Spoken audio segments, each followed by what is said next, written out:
Esselamu aleyküm aydın saat sınıfının 7 muştaqları.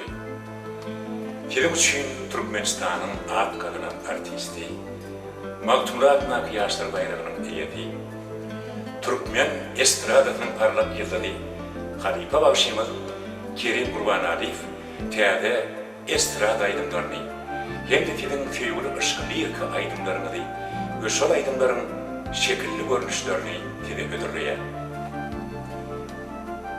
Fen şeyde oğudun, fen şeyde müdür, fen şeyde mülayim şeyde mehriban, fen ney müdür meydi görmedim fen yiğit, ya benim gözlerim bağlarına bakan.